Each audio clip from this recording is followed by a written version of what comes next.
হয়েছিল ৮ ঘন্টা কর্ম সময়ের জন্য। এই দিনটি বাংলাদেশে আমাদের জন্য অত্যন্ত গুরুত্বপূর্ণ।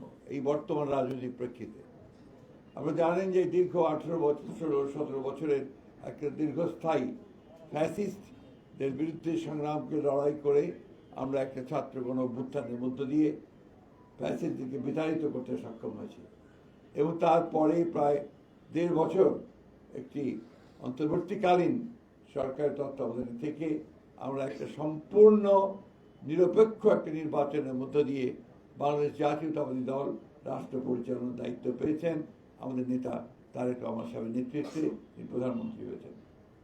আমি আজকে এক পত্রিকা একটি সংবাদ দেখলাম, যে সংবাদটি আমাকে অত্যন্ত আহত করেছে। যে জামাত ইসলামের আমির তিনি বলছেন যে বিএনপি ইঞ্জিনিয়ারিং করে ক্ষমতায় এসেছে। আমি এটা তীব্র নিন্দা জানাচ্ছি, প্রতিবাদ জানাচ্ছি, এবং তিনি বা তার দল যে কখনোই সুস্থভাবে চিন্তা করেন না তার প্রমাণিত হয়েছে। সমগ্র পৃথিবী, সমস্ত যারা অবজারভার এসেছিল, সমগ্র বিশ্বের সমস্ত দেশগুলো, বাংলাদেশের সমস্ত প্রতিষ্ঠানগুলো, পত্র পত্রিকা, মিডিয়া এক বাক্যে স্বীকার করেছে যে এই নির্বাচনটি ছিল এই কালের অর্থাৎ বাংলাদেশের প্রেক্ষাপটে সবচেয়ে নিরপেক্ষ, অবাধ এবং সুষ্ঠু নির্বাচন। এবং সেই সুষ্ঠু নির্বাচনের মধ্য দিয়েই বিএনপি তার জনপ্রিয়তার মধ্য দিয়ে 213টি আসন লাভ করে সেই সরকার গঠন করার সুযোগ পেয়েছে।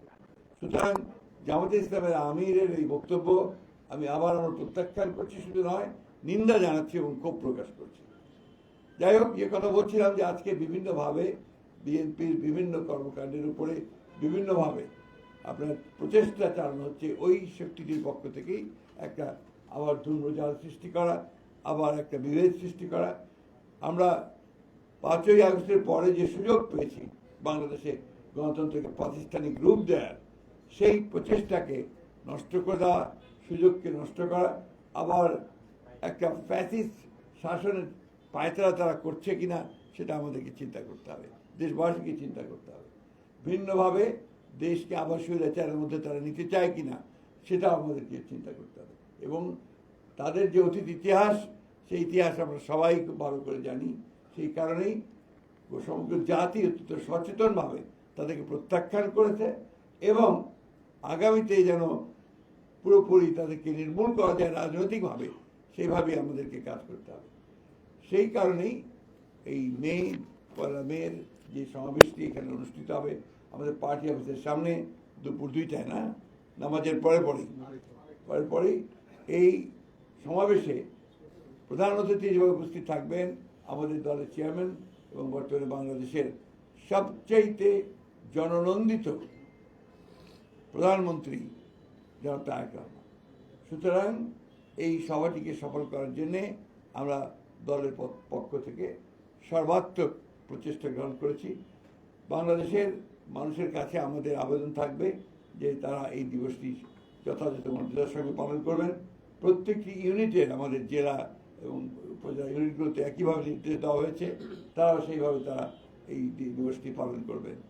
আমরা ঢাকাতে এই দিবসটিকে একটা উৎসবের দিন এবং একই সঙ্গে রাজনৈতিক শপথ গ্রহণ করবার দিন হিসেবে আমরা এটাকে নিতে চাই, যাতে করে আমরা ভবিষ্যতে আমাদের রাজনীতিকে আরও বেগবান করতে পারি। আপনাদের সকলকে আজকে উপস্থিত হওয়ার জন্য আমি আন্তরিকভাবে ধন্যবাদ এবং কৃতজ্ঞতা জানাচ্ছি। আসসালামু আলাইকুম। এর বাইরে প্রশ্ন করা যাবে না।